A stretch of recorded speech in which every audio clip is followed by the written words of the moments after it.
نحمده ونصلي على رسوله الكريم أما بعد فأعوذ بالله من الشيطان الرجيم بسم الله الرحمن الرحيم رب اشرح لي صدري ويسر لي أمري واحلل عقدة من لساني يفقه قولي رب زدني علما اللهم فقهنا في الدين آمین.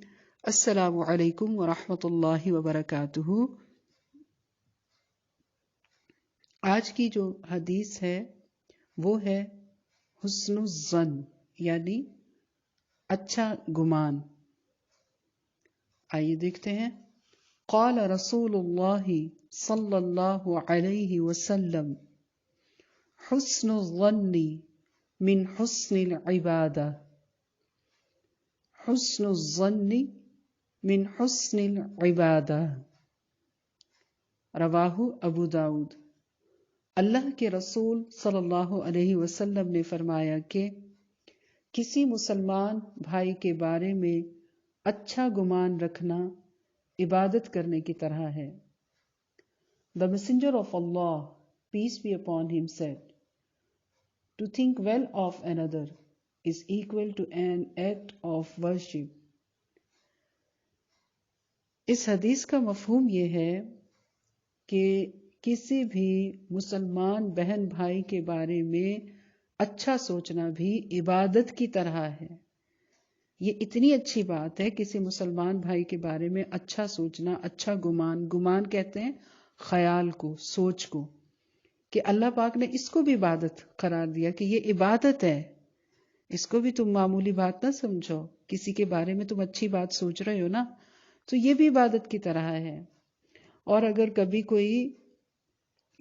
کوئی انسان غصے میں آ کے یا کسی بھی وجہ سے کسی کی برائی کر رہا ہو اور ہم سن رہے ہوں اور ہمارے ساتھ کوئی اور بھی ہے سننے والا، تو کیا کرنا چاہیے کہ اس کو روک دینا چاہیے. کیسے روکیں گے؟ اس کی حمایت کر کے کہ ہو سکتا ہے اس نے اس وجہ سے ایسا کیا ہو سکتا ہے اس کو اس وقت غصہ آ رہا ہو سکتا ہے اس کی یہ عادت ہو سکتا ہے اس کی طبیعت ٹھیک نہ ہو سکتا ہے اس کے گھر میں کوئی جھگڑا ہوا ہو اور اس نے آپ پر غصہ اتار دیا، ہو سکتا ہے اس نے اس وجہ سے یہ بات کی ہو. مطلب مسلسل اس کی حمایت میں بولنا، اس کی برائی کو قبول نہ کرنا. تو یہ کیا ہوگا؟ یہ ایک طرح سے ہم اس بندے پر جو ہمارے ساتھ غیبت کر رہا ہے، اس کی برائی کر رہا ہے، اس کے ساتھ بھی احسان کریں گے اور اس کے اوپر بھی ہم احسان کریں گے جس کی برائی ہونے جا رہی تھی اور ہم نے روک دیا. تو یہ ایک طرح سے ہم نے دو لوگوں پر احسان کر دیا، اور اس احسان کا بدلہ اللہ تعالیٰ دنیا میں بھی دے گا اور آخرت میں بھی دے گا. اور انشاءاللہ جہاں کہیں ہمارے مقدر میں، ہماری قسمت میں لکھی ہوگی کہ ہماری یہاں اس غلطی پر بے عزت ہمیں ہونا ہے، تو اللہ تعالیٰ اس نیکی کی وجہ سے ہمیں وہاں بے عزت ہونے سے ضرور بچائے گا. انسان ہے نا، غلطی ہو ہی جاتی ہے کبھی نہ کبھی. بچوں سے بھی ہو جاتی ہے، بڑوں سے بھی ہو جاتی ہے. کبھی ہوم ورک ٹھیک سے نہیں کیا ہوتا، کبھی جھوٹ بھی بول دیتے ہیں، کبھی کوئی چیز بھی ٹوٹ جاتی ہے، گر جاتی ہے، کوئی کام غلط ہو جاتا ہے. تو بچے بھی ڈر رہے ہوتے ہیں، بڑے بھی ڈر رہے ہوتے ہیں، ہم سب ہی ڈر رہے ہوتے ہیں نا کہ اب بھائی شامت، اب تو خیر نہیں. تو جب کبھی ہم اللہ کے کسی بندے کی برائی ہونے سے بچائیں گے یا برائی کو روکیں گے تو اللہ تعالیٰ ہماری عزت رکھے گا انشاءاللہ. تو اللہ تعالیٰ ہمیں کسی کے سامنے بھی بے عزت ہونے سے بچا لے گا. تو انشاءاللہ اس حدیث سے ہم سب نے کیا سیکھا ہے کہ ہمیشہ اپنے مسلمان بہن بھائیوں کے بارے میں اچھا سوچنا ہے، ان کی برائیاں نہیں کرنی کہ مسلمان تو ایسے ہوتے ہیں، مسلمان تو ایسے ہوتے ہیں. نہیں، ایسے نہیں کہنا. کیوں؟ کیونکہ کسی کے بھی دل کا حال صرف اللہ پاک جانتا ہے. ٹھیک ہے نا؟ غیب کا علم ہمارے پاس نہیں ہے.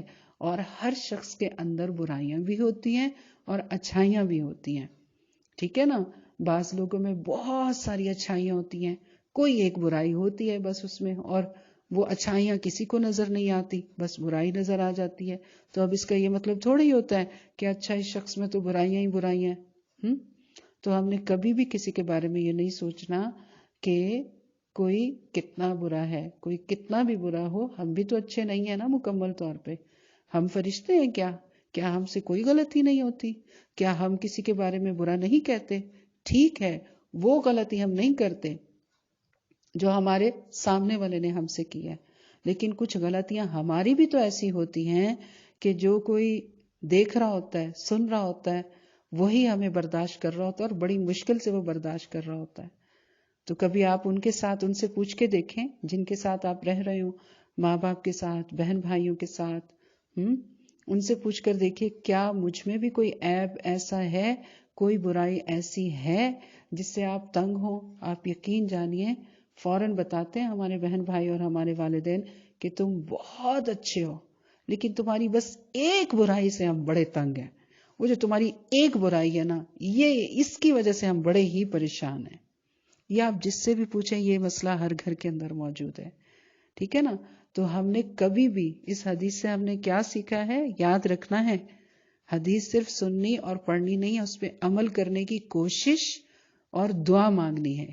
دعا مانگیں گے تو انشاءاللہ ہم کوشش کرنے میں بھی کامیاب رہیں گے اور عمل کرنے میں بھی کامیاب رہیں گے، ٹھیک ہے؟ تو دعا مانگنے کے اللہ پاک جو حدیث آپ نے سنوا دی ہے اس پر عمل کرنے کی ہمت طاقت عطا فرما دے، اور آگے پہنچانے بتانے سمجھانے کی بھی طاقت دے دے ہمیں۔